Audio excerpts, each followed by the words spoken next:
Greetings, this is Paul the Poke from paulthepoke.com. Today's topic, trend update. Putin personally test fires Satan II missile.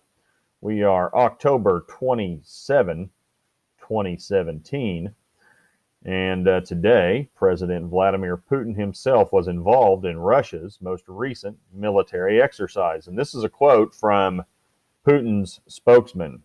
The commander-in-chief carried out the launch of the 4 ballistic rockets. And again, that's per a Putin spokesman. 2 nuclear submarines propelled 3 of the missiles.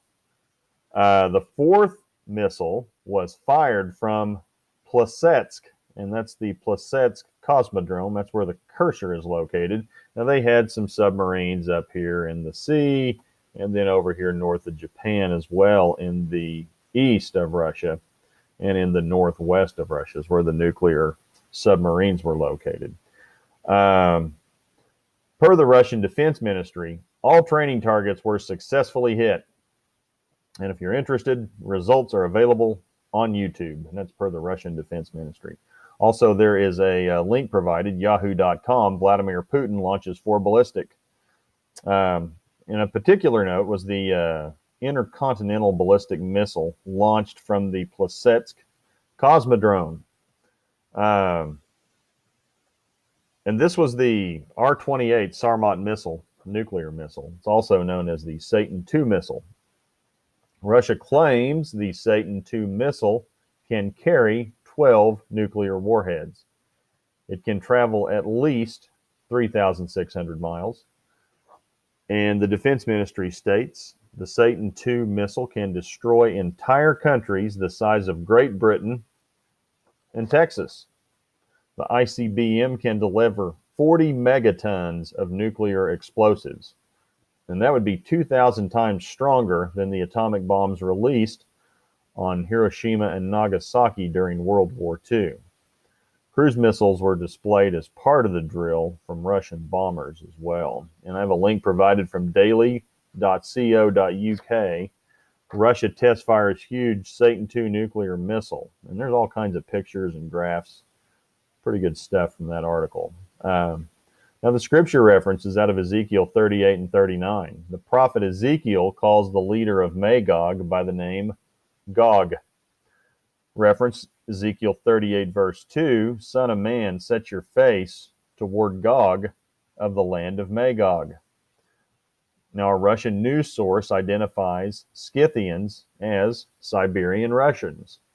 So we can go back here, and this would be the Siberian region over here in the eastern part of Russia.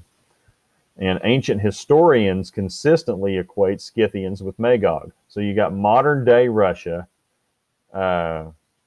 calling Scythians Russians and Magog as Russians. So, and this is per Russians. So it's not like it's,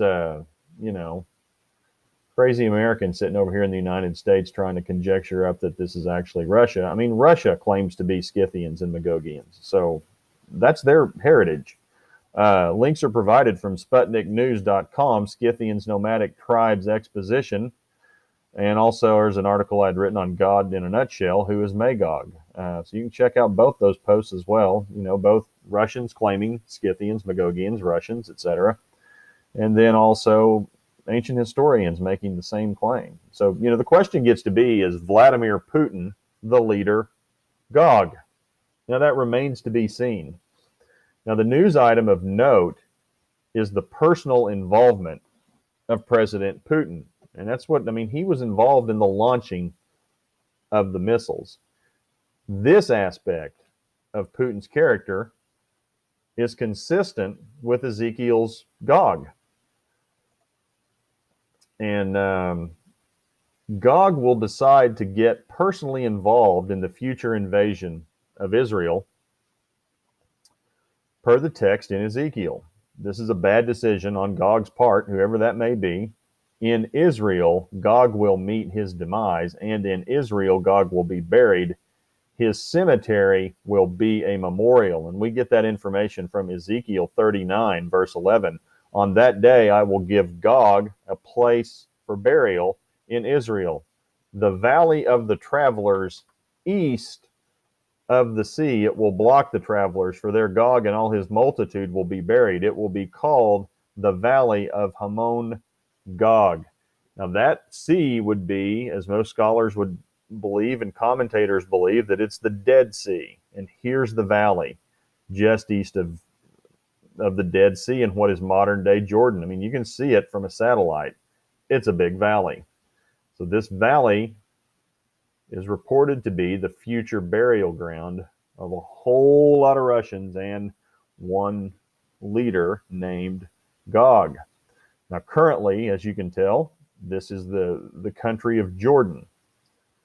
Now, in the future, this land will be part of God's original land grant to nation Israel. In Genesis 15, verse 18, on that day, the Lord made a covenant with Abram, saying, to your offspring, I give this land from the river of Egypt to the great river, the river Euphrates. And we'll back this out just to give you an idea what this is actually saying. Here's the Euphrates up here in modern day Syria, all the way through Iraq, down to the Persian Gulf, and the great river in Egypt's the Nile. Well, I mean, look at the size of this thing. This is what God has stated will be a future Israel, from river to river.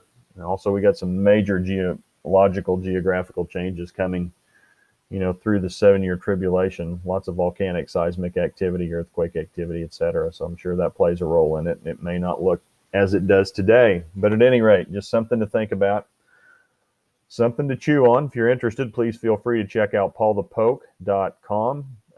Category Ezekiel 38:39, Putin, Russia. Gog, Magog. Thanks for listening. Take care.